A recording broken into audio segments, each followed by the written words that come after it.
दोस्तों आज जिस गाड़ी पर हम काम करने वाले हैं वो है फोर्ड की फिगो। ये गाड़ी के अंदर गाड़ी जो कस्टमर का कंप्लेंट है कि एक्सेलरेट नहीं कर रही है और डैशबोर्ड पर हम देख रहे हैं कि इसमें इंजन का चेक लाइट और एबीएस का चेक लाइट आ रहा है। जैसे कि आप बाहर देख सकते हैं मौसम बहुत ही बढ़िया हो रहा है, बारिश का मौसम है, बहुत ही शानदार मौसम हो रहा है। तो इस शानदार मौसम में आज हमारे सामने एक फिगो है, इसमें हम गाड़ी को स्टार्ट करते हैं। तो स्टार्ट करने के बाद आप देखेंगे इंजन का चेक लाइट भी है और एबीएस का चेक लाइट भी है और ये गाड़ी एक्सेलरेट नहीं कर रही है। तो चलिए वीडियो को शुरू करते हैं।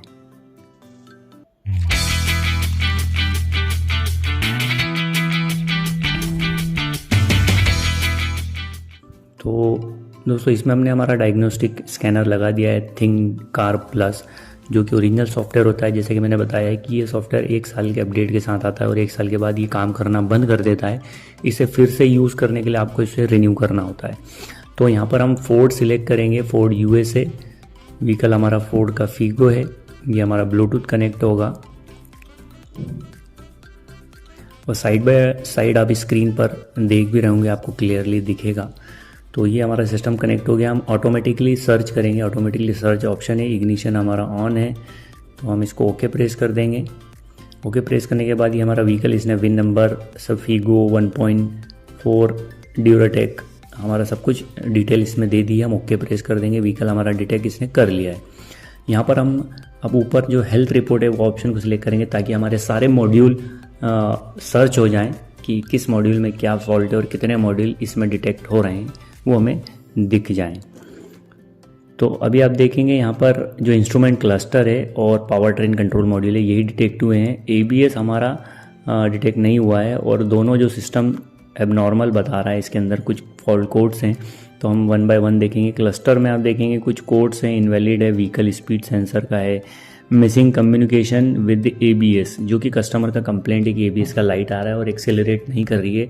तो मैं आपको बताना चाहूँगा कि जब भी व्हीकल में एबीएस मॉड्यूल डिटेक्ट नहीं होता है तो गाड़ी एक्सेलरेट नहीं करती है, क्योंकि इसमें इसका जो व्हीकल स्पीड है वो इसके एबीएस से ही कनेक्टेड होता है। एबीएस के व्हील स्पीड सेंसर से ही इसकी व्हीकल स्पीड को डिटेक्ट किया जाता है, व्हीकल स्पीड को मेजर किया जाता है। तो पावर ट्रेन कंट्रोल मॉड्यूल के अंदर भी missing communication with ABS module है। तो हम इन कोड्स को क्लियर करेंगे पहले एक बार। कोड्स को क्लियर करने के बाद हम व्हीकल को देखेंगे। हमने कोड क्लियर कर दिए, फिर भी हमारे इंस्ट्रूमेंट क्लस्टर में एक कोड है और वो कोड है, देखेंगे आप, read fold code, retrieve continuous memory codes. तो यहाँ पर आप देखेंगे missing communication with the ABS, anti lock braking system और इनवैलिड व्हीकल स्पीड डाटा। जैसा कि मैंने बताया एबीएस नहीं शो करेगा तो व्हीकल स्पीड डाटा भी नहीं आएगा। तो ये फॉल्ट कोड इसमें कंटिन्यू आ रहा है दोस्तों, जिसकी वजह से हमारी गाड़ी एक्सेलरेट नहीं कर पा रही है। और अभी हम मैनुअली भी जाके इसका जो एबीएस मॉड्यूल है उसको कनेक्ट करके देखेंगे, उसमें देखते हैं हम इंटर हो पाते हैं या नहीं। तो ये हमने एबीएस मॉड्यूल पर क्लिक किया और अभी आप देखेंगे missing the module is not responding, please confirm. तो ये मॉड्यूल हमारा रीड नहीं हो रहा है। तो कहीं ना कहीं हमारे इस मॉड्यूल के अंदर इशू है, इसकी वायरिंग में इशू हो सकता है, इसके फ्यूजेज वगैरह में, इसके मॉड्यूल में भी प्रॉब्लम हो सकती है, कई बार ऐसा होता है। तो इस व्हीकल को हमें थॉरली चेक करना होगा कि प्रॉब्लम कहाँ पर है। तो चलिए चलते हैं और व्हीकल को हम लोग एक बार चेक करेंगे। तो अभी हम ये जो इसका पावर ट्रेन कंट्रोल मॉड्यूल है उसको भी, इसके भी फॉल्ट कोड एक बार हम लोग चेक कर लेते हैं। तो यहाँ पे भी वही फॉल्ट कोड है, missing communication with the ABS. ये कैन फॉल्ट है, कैन लाइन का फॉल्ट है। तो चलिए व्हीकल को हम लोग हमारे वर्कशॉप के अंदर दोस्तों ले आए हैं डायग्नोज करने के लिए। हमने इसमें ऑलमोस्ट सभी चीज़ें पहले चेक कर ली थी, वायरिंग चेक की, हमने इसके बाहर से फ्यूज़ चेक कर लिए थे, सारे फ्यूज़ इसके उन पर करंट आ रहा था दोनों तरफ में, और इसका वायरिंग भी फ्रॉम मतलब इंजन कंट्रोल मॉड्यूल से लेकर एबीएस मॉड्यूल तक इसकी सारी वायरिंग भी सही थी। अल्टीमेटली प्रॉब्लम क्या निकला मैं आपको वो बताना चाह रहा हूँ। जैसे कि आप देख सकते हैं इसके फ्यूज़ है, सेकेंड लाइन में नीचे से एक एबीएस का फ्यूज़ है, F5 शायद इसका नंबर है, आप क्लोजली देखेंगे, और उसके बाद थर्ड लाइन में भी नीचे एक फ्यूज़ है। तो इन फ्यूजेस को हमने निकाल कर, इन पर रस्टिंग जमा हुआ था तो हमने सैंड पेपर की मदद से इसके रस्ट को क्लीन किया। वोल्टेज तो इसमें जनरेट हो रहे थे बट वो वोल्टेज प्रॉपरली मॉड्यूल तक नहीं जा रहे थे, जिसकी वजह से हमारा मॉड्यूल डिटेक्ट नहीं हो पा रहा था। तो हमने इसके सारे फ्यूज़ हैं, मेन एबीएस के 2 फ्यूज़ भी और जितने भी फ्यूज़ लगे हुए थे सभी फ्यूज़ को निकाल के हमने सैंड पेपर की मदद से उसका रस्ट साफ़ किया और फिर इसको हमने फिर से लगा दिया।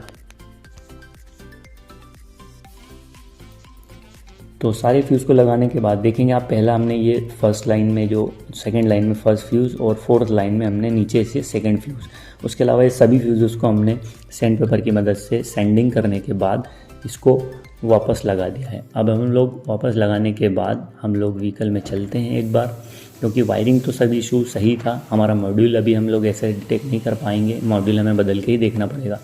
तो अभी हमने सारे फ्यूज़ जो हमें रस्टिंग मिली, जिसकी वजह से प्रॉपर वोल्टेजेस पहुंच नहीं पा रहे थे एबीएस मॉड्यूल तक, उन्हें हमने क्लीन किया है। अब हम व्हीकल की तरफ चलते हैं। हमने सारे फ्यूज़ क्लीन करके लगा दिए हैं। व्हीकल को हम लोग इग्निशन ऑन करेंगे और वेट करेंगे। देखिए एबीएस लाइट ऑटोमेटिकली चला गया। अभी हमने ना कुछ फॉल्ट कोड इरेज किए, कुछ भी नहीं किया, सिर्फ हमने फ्यूज़ को साफ़ करके अच्छे से लगा दिया। ये व्हीकल हमने स्टार्ट किया। व्हीकल स्टार्ट करने के बाद अभी आप देखेंगे एक चेक लाइट इसमें अभी भी है। तो चेक लाइट है पर एक्सेलरेट हमारी गाड़ी करने लग गई है। तो अभी हम इस चेक लाइट को भी चेक कर लेंगे। गाड़ी को हम बंद कर देते हैं, इग्निशन को ऑन कर देते हैं, हमारे स्कैनर की तरफ चलेंगे। हमने स्कैनर कनेक्ट किया हुआ है और यहाँ पर हम वही फिर से फोर्ड व्हीकल के अंदर जाएंगे। ऑल सिस्टम डायग्नोसिस, सर्च में फोर्ड, यहाँ पर हम Ford USA, Ford euro, Lincoln, ये वाले ऑप्शन को सिलेक्ट करेंगे।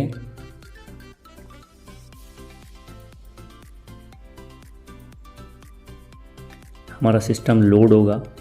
लोडिंग होने के बाद हमें ऑप्शंस मिल जाएंगे। तो यहाँ पर हमें ऑटोमेटिकली सर्च, जैसा कि हमने पहले किया था, इग्निशन हमारा ऑन है, ओके प्रेस करेंगे और ये हमारा व्हीकल डिटेल आ गई है, यस प्रेस करेंगे और हमारे सामने ऑप्शन आ जाएंगे। तो हम लोग पहला ऑप्शन हेल्थ रिपोर्ट पर क्लिक करेंगे। तो हमारे सारे मॉड्यूल डिटेक्ट हो रहे हैं। देखेंगे आप एबीएस मॉड्यूल भी हमारा डिटेक्ट हो गया है। फॉल्ट 1 बता रहा है, पहले हमारा मॉड्यूल डिटेक्ट नहीं हो रहा था। अभी आप देखेंगे हमारा मॉड्यूल डिटेक्ट हो गया है और इसके अंदर कुछ कोड है, detect in ECU, set when inner error detected in ECU। तो ये सारे फॉल्ट कोड हैं। अब इन फॉल्ट कोड को हम लोग फिर से इरेज करेंगे। इसमें भी मिसिंग कम्युनिकेशन जो फॉल्ट कोड पहले था वो अभी भी है। तो इन सभी फॉल्ट कोड को हम लोग एक बार इरेज कर देंगे, पूरी मेमोरी को क्लियर कर देंगे। यहाँ पर नीचे क्लियर DTC का जो ऑप्शन है उसको हम लोग क्लियर DTC कर लेंगे। ये क्लियर DTC पर हमने क्लिक किया, यस प्रेस किया और ये क्लियरिंग प्रोसेस हो रहा है। अभी आप देखेंगे सारे सिस्टम इसके नॉर्मल हो गए हैं। तो अब हम व्हीकल को स्टार्ट करेंगे और देखेंगे सारे लाइट हमारे जाते हैं या नहीं, या अभी भी कुछ कोड बाकी है। हमने इग्निशन ऑफ किया, ऑन किया और व्हीकल को स्टार्ट किया, क्रैंक किया। आप देखेंगे सारे चेक लाइट चले गए हैं। डोर हमारा खुला है डोर का और हमारा हैंड ब्रेक अभी लगा हुआ है, इसलिए हैंड ब्रेक का लाइट भी आ रहा है। तो दोस्तों देखिए, आपने बहुत ही आसानी से, मतलब आसानी तो नहीं हुई, वीडियो में हमने इतनी आसानी से आपको बताया, बट आपको कंप्लीट तरह से चेकिंग करना है, आपको वायरिंग भी चेक करना है, आपको सारे फ्यूजेस, आपको रिलेज चेक करना होते हैं। तो इस तरह से होता है। कभी कभी प्रॉब्लम छोटी सी होती है, जैसे रिले पे जो फ्यूजेस पर रस्टिंग थी, एक छोटा सा प्रॉब्लम है, कभी कभी हम उसको अवॉइड कर देते हैं, निगलेक्ट कर देते हैं, पर हमें छोटी छोटी चीज़ों का भी ध्यान रखना है। तो अभी आप देखेंगे सारे सिस्टम हमारे नॉर्मल है और हमारा काम अच्छे से हो गया है। तो दोस्तों उम्मीद है अभी तक वीडियो आपको पसंद आया होगा। अगर वीडियो पसंद आया हो तो वीडियो को लाइक ज़रूर करें, अभी के अभी लाइक कर दें, क्योंकि आपके लाइक से हमें नए नए वीडियोस बनाने का मोटिवेशन मिलता है और ताकि हम अच्छे अच्छे वीडियोस आपके लिए ला सकें। तो इस तरह के मोटिवेशन के लिए आपके लाइक की हमें बहुत ज़रूरत होती है। तो प्लीज़ वीडियो को लाइक कर दें, अभी के अभी लाइक कर दीजिए। तो आपने देखा हमने फीगो में जो हमारा एक्सेलरेशन नहीं हो पा रहा था, उस प्रॉब्लम को हमने सॉल्व किया। तो उम्मीद है वीडियो आपको पसंद आया होगा। हमारी इस तरह की वीडियोस आपको पसंद आती है और नए नए वीडियोस आप चाहते हैं तो हमारे वीडियोस को लाइक करें, अपने दोस्तों के साथ शेयर करें और हमारे चैनल को सब्सक्राइब ज़रूर करें।